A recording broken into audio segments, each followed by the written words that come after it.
Hello guys. അപ്പോൾ നമ്മളിന്ന് explain ചെയ്യാൻ പോകുന്നത് 2023 റിലീസായ ബ്ലഡ് ഹോൺസ് എന്ന ഒരു ആക്ഷൻ ഡ്രാമ സീരീസാണ്. അപ്പോൾ നമുക്ക് നേരെ എക്സ്പ്ലനേഷനോട് കടക്കാം. അതിനു മുമ്പ് എൻ്റെ ചാനൽ ഇതുവരെ സബ്സ്ക്രൈബ് ചെയ്തിട്ടില്ലെങ്കിൽ തീർച്ചയായും സബ്സ്ക്രൈബ് ചെയ്യുക. ഈ എപ്പിസോഡിൻ്റെ തുടക്കത്തിൽ കാണിക്കുന്നത് ഒരു പുതിയ ക്യാരക്ടറിനെയാണ്. അർദ്ധരാത്രിയിൽ ചോയിൽ നിന്ന് ഡു യോങ്ങിന് ഒരു കോൾ വരുന്നതോടെയാണ്. അയാൾ കിടക്കയിൽ നിന്ന് എഴുന്നേറ്റ് ഗർഭിണിയായ ഭാര്യയെ ഒന്ന് നോക്കുകയും തുടർന്ന് പുറത്തേക്ക് ഓടുകയും ചെയ്യുന്നു. ശേഷം സബ്വേയിൽ വെച്ച് അസിസ്റ്റന്റ് കിമ്മിനെ കാണുകയും അവനെ തിരിച്ചറിയുകയും ചെയ്യുന്നു. എന്നിട്ട് കിമ്മിന്റെ അമ്മയെ തട്ടിക്കൊണ്ടുപോകാൻ അവൻ അവന്റെ ആളെ വീട്ടിലേക്ക് അയക്കുന്നു. അവിടെ വെച്ച് അവരുമായുള്ള ഫൈറ്റ് ആരംഭിക്കും.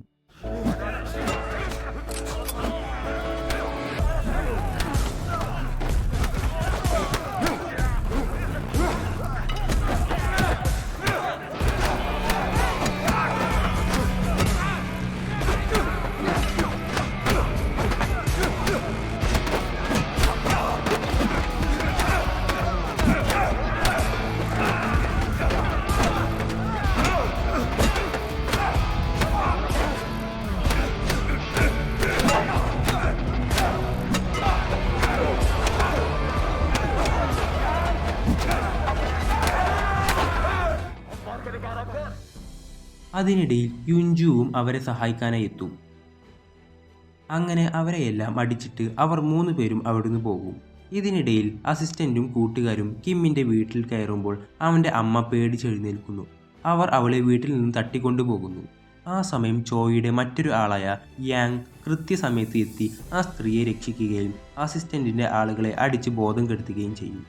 അയാൾ ആ സ്ത്രീയുമായി ഓടിപ്പോകുന്നതിനിടയിൽ അതിനെ താങ്ങാൻ പറ്റാതെ പാതി വഴിയിൽ ഇട്ടിട്ടോടും. പക്ഷേ യാങ് അതിൻ്റെ പിന്നാലെ ഓടി ഒരൊറ്റ കുത്ത്.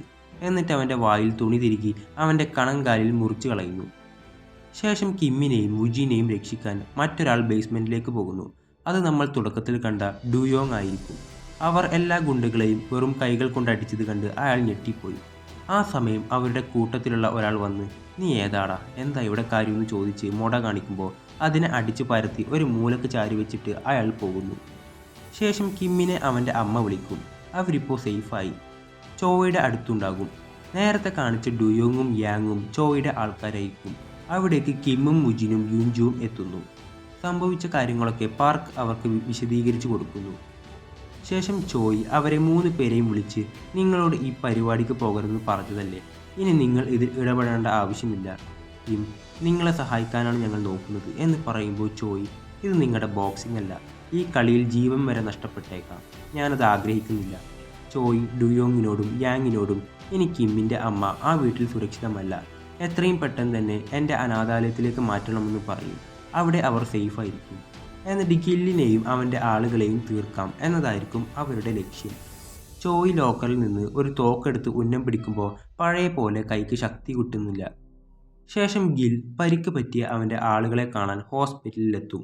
ഡോക്ടർ, ഇനി കുറച്ചു നാളത്തേക്ക് അവരെ കൊണ്ട് ഒരു ഗുണവും ഉണ്ടാവില്ല.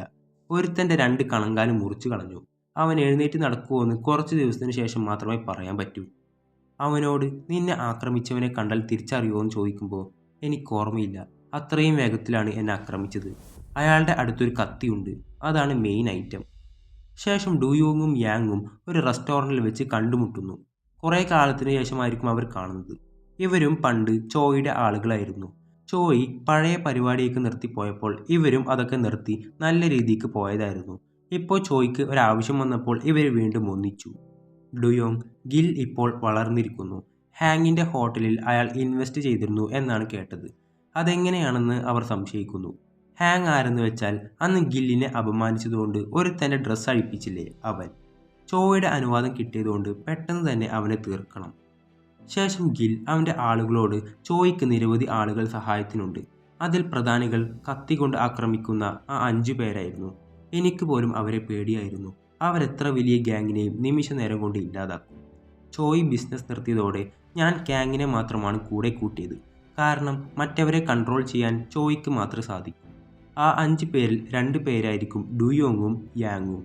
അസിസ്റ്റന്റ്. പക്ഷേ ആ 2 ആണുങ്ങളും പെൺകുട്ടിയും പഴയ ആളുകളല്ല, പക്ഷെ അപകടകാരികളാണ്. നമ്മുടെ 30 പേരെയാണ് അവർ ഹോസ്പിറ്റലിലാക്കിയത്. ശേഷം ഡുയോങ് അവൻ്റെ ഇൻഫോർമർ വഴി കുറച്ച് വിവരങ്ങൾ ശേഖരിച്ചു. ഗിൽ എങ്ങനെ ഹാങ്ങുമായി ഇൻവെസ്റ്റ്മെൻറ്റ് നടത്തി എന്നുള്ളതാണ്. ഗില്ലിൻ്റെ ആളുകൾ അവനെ പിടിച്ച് ഉപദ്രവിച്ച് നഗ്നനാക്കി എന്നിട്ട് നിർബന്ധിപ്പിച്ച് അവനെ പാർട്ട്ണറാക്കി മാറ്റി. പാർട്ട്ണറാകാൻ ഒരു പൈസ പോലും ഗിൽ ചിലവാക്കിയിട്ടുണ്ടാവില്ല. ഈ വിവരം ചോയിയോട് പറയുന്നു. അവർ ഗില്ലിനെതിരെ പ്ലാൻ ചെയ്യുന്നു. ഗില്ലിൻ്റെ കൂടെയുള്ള എല്ലാവരും ബോൺ ക്രിമിനൽസ് ആണ്. ആ കൂട്ടത്തിൽ ജാക്ക് എന്നൊരു പോലീസുകാരനും ഉണ്ടെന്ന് അവർ മനസ്സിലാക്കുന്നു. ഡുയോങ് ഞാൻ ഗില്ലിൻ്റെ അസിസ്റ്റന്റിനെ കാര്യം നോക്കിക്കോളാമെന്ന് പറയുന്നു. യാങ് ഒത്തുകിട്ടിയാൽ തീർത്ത് കളഞ്ഞേക്കെന്നും താൻ ഗില്ലിൻ്റെ കാര്യം നോക്കിക്കോളാമെന്നും പറയും. ചോയ് അന്ന് തന്നെ ജനലിലൂടെ പുറത്തേക്കെറിഞ്ഞവനെക്കുറിച്ച് ഒരു വിവരവുമില്ല, അവനെ കണ്ടെത്തണം എന്ന് കാങ്ങിനെ ഉദ്ദേശിച്ച് പറയുന്നു. കൂടാതെ എത്രയും പെട്ടെന്ന് ബുക്ക് ഷെൽഫിൽ ഇരിക്കുന്ന നമ്മുടെ കാശ് അവിടുന്ന് മാറ്റണം. യാങ് ആ ജോലി നമുക്ക് ഇവിടുത്തെ പിള്ളേരെ ഏൽപ്പിക്കാം. അത് വേണോന്ന് ചോദിക്കുമ്പോൾ ഡുയോങ് അവരെ വെറും പിള്ളേർ മാത്രമായി കാണരുത്, അവരുടെ 30 പേരെയാണ് ആയുധങ്ങളൊന്നുമില്ലാതെ അവരിടിച്ചിട്ടത്. നിങ്ങൾ അവരുടെ കാര്യത്തിൽ ടെൻഷൻ അടിക്കണ്ട എന്ന് പറയും. അവിടെ കിമ്മിൻ്റെ വീട്ടിലാണ് അവരൊക്കെയുള്ളത്. അവർക്ക് നല്ല ഭക്ഷണമൊക്കെ അവൻ്റെ അമ്മ ഉണ്ടാക്കി കൊടുക്കും. യൂൻജുവിന് അത് നന്നായിട്ട് തന്നെ ഇഷ്ടപ്പെടും. അമ്മ അനാഥാലയത്തിലേക്ക് താമസം മാറാനായി സാധനങ്ങളൊക്കെ എടുക്കാൻ വന്നതായിരിക്കും. അവരവിടെ സംസാരിച്ച് കഴിയുമ്പോഴേക്കും മറ്റവർ 2 പേരും ആ പ്ലേറ്റ് മൊത്തം കാലിയാക്കിയിട്ടുണ്ടാവും. ശേഷം ഡുയോങ് അസിസ്റ്റന്റിനെയും യാങ് ഗില്ലിനെയും ലക്ഷ്യം വെച്ചിറങ്ങും. പറ്റിയ ഒരവസരത്തിനായി കാത്തിരിക്കുന്നു. ആ സമയം രാത്രി എല്ലാവരും ഉറങ്ങിയതിനു ശേഷം വുജിനും കിമ്മും യുൻജുവും ആ ബുക്ക് ഷെൽഫിൽ വെച്ചിരിക്കുന്ന ക്യാഷൊക്കെ മാറ്റാനായിട്ട് അവർ പോകുന്നു. 2 കാറുകളിലായാണ് പോകുന്നത്. ആ സമയം അവിടേക്ക് ഗില്ലിൻ്റെ ആളായ പോലീസുകാരൻ ജാക്ക് അവിടെ എത്തിയിട്ടുണ്ടാകും. വുജിൻ യുൻജുവിനോട് നീ പണമൊക്കെ പുറത്തെടുക്ക്, ഞങ്ങൾ ട്രോളിയുമായി വരാമെന്ന് പറയും. അങ്ങനെ പണം എടുത്തു വെക്കുന്ന നേരം ആരോ അവളെ നിരീക്ഷിക്കുന്നതായി അവൾക്ക് തോന്നും. അവൾ CCTVയിലേക്ക് നോക്കുമ്പോൾ ആരോ ഒരാൾ സ്റ്റോറിലേക്ക് പോകുന്നതായി കാണും. അത് കാങ് ആയിരിക്കും. ഇത് കണ്ട് അവരെ സഹായിക്കാനായി സ്റ്റോർ റൂമിലേക്ക് പോകുന്ന സമയം ഒളിച്ചിരുന്ന ജാക്ക് അവളെ അടിച്ചു വീഴ്ത്തും. അവൾ അവന് നേരെ ഇലക്ട്രിക് ഷോക്ക് ഉപയോഗിക്കാൻ നോക്കുമെങ്കിലും നടക്കില്ല. അതവൻ വാങ്ങി അവളുടെ അടുത്ത് തന്നെ പ്രയോഗിച്ച് ബോധം കെടുത്തുന്നു. എന്നിട്ട് വിലങ്ങണിയിക്കും. ശേഷം കാങ് നേരെ സ്റ്റോർ റൂമിലേക്ക് എത്തിയിട്ടുണ്ടാകും. അവനെ കണ്ട കിം വുജിനോട് ഇവനാണ് എന്നെ റെസ്റ്റോറൻറ്റിൽ വെച്ച് അടിച്ചത്. അവിടുന്ന് അവരുടെ അടി തുടങ്ങുന്നു.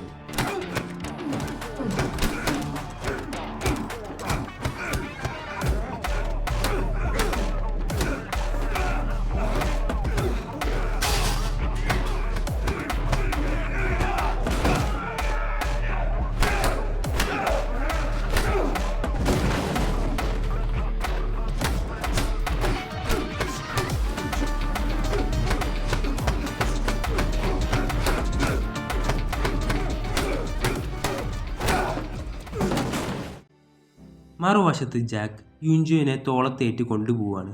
അവൾ അവനെ കടിക്കും. എന്നിട്ട് അവിടുന്ന് ഓടിപ്പോകുന്നു. പിന്നിലേക്ക് കെട്ടിയ കൈ മുന്നിലേക്ക് ആക്കുന്നു. എന്നിട്ട് ജാക്കുമായി അവൾ ഫൈറ്റ് ചെയ്യുകയാണ്. കയ്യിൽ വിലങ്ങുണ്ടേലും പറ്റുന്ന പോലെയൊക്കെ അവൾ അടിക്കും. എന്നിട്ട് അവൻ്റെ മണ്ടക്കടിച്ച് അവനെ ബോധം കെടുത്തും.